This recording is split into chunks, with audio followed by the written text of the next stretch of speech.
Hey guys, Brian here. Well, here is the new guitar that I put a couple pics up of. It's a old Kay of some kind. A couple people suggested maybe Barney Kessel model. Maybe that's what we've got here. I don't know. Anyway, I'm missing the truss rod cover, but I think everything else is there. Of course, you got these cool inlays, look like guitar picks, and that pickup kind of looks like a Kleenex box. I think that's what they're actually, some people call them that. You got that wooden bridge, tailpiece, F-holes of course. 3-bolt neck. It's in very good shape. I believe that body's been refinished, but it's a nice refinish. I mean, it looks good. I'm assuming that's what's happened though, is because you can see the binding around the edges.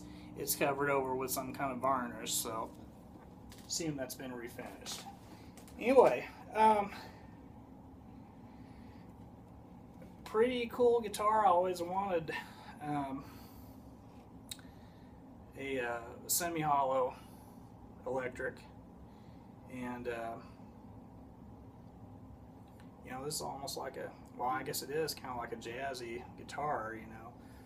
But anyway, the deal with this, and I'll put this away for a second. I just wanted the guitar.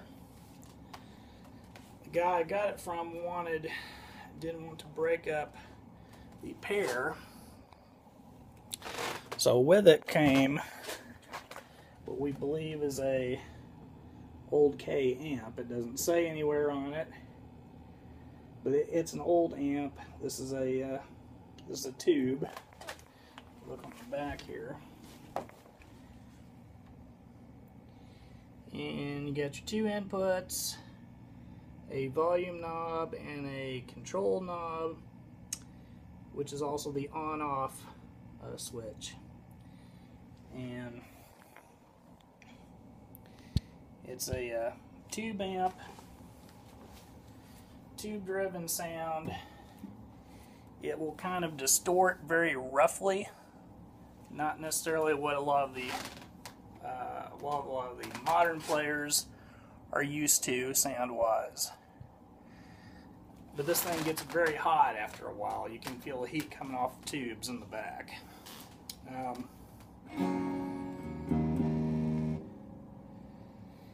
And let's see, I made a couple adjustments on it since I got it. That is kind of one of those bridges, you know, it has little knobs that you raise and lower on either side. I was getting an awful lot of buzz off the low E. I think that was partially from the guitar, so I adjusted that a little bit. It still rumbles some, and I think that's coming from the tube amp. So I've got it about as clean as I can get it. We'll see here.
jazz chords, chordings.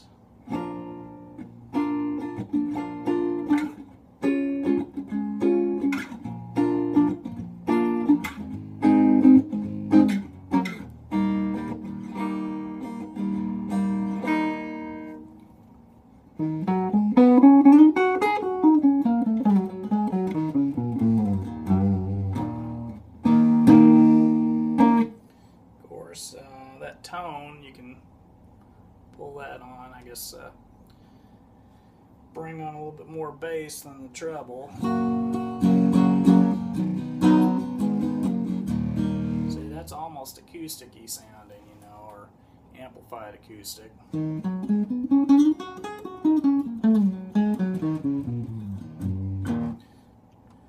the volume all the way off, acoustically.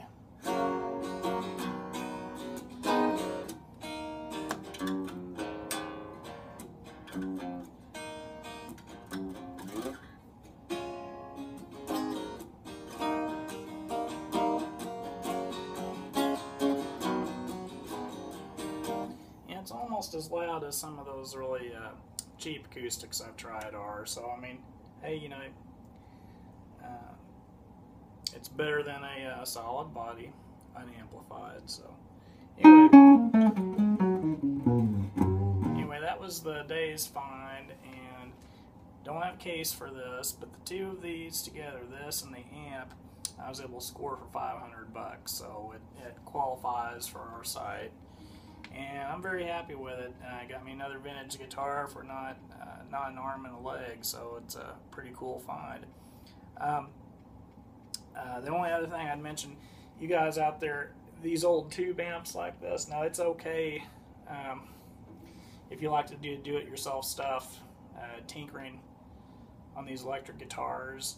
These amps, if you don't know what you're doing, this one, you know, that's one thing I would like to get changed out, to get the two-prong outlet cord on it, and it doesn't have a ground. If I could get that changed out, I would like to, because these things have grounding issues. But any kind of, especially the tube amps, if you don't know what you're doing, you try to work on these yourself, you know, you could kill yourself. I mean, it builds up the electrical charge in there, I guess, and it will just discharge it. Eventually, I guess it dissipates on its own after you turn the amp off, but these old amps are kind of dangerous to play with, so I'm glad I got the little amp. I'm not going to fool with it myself, though. If I work on it, I'm going to have somebody who knows what they're doing.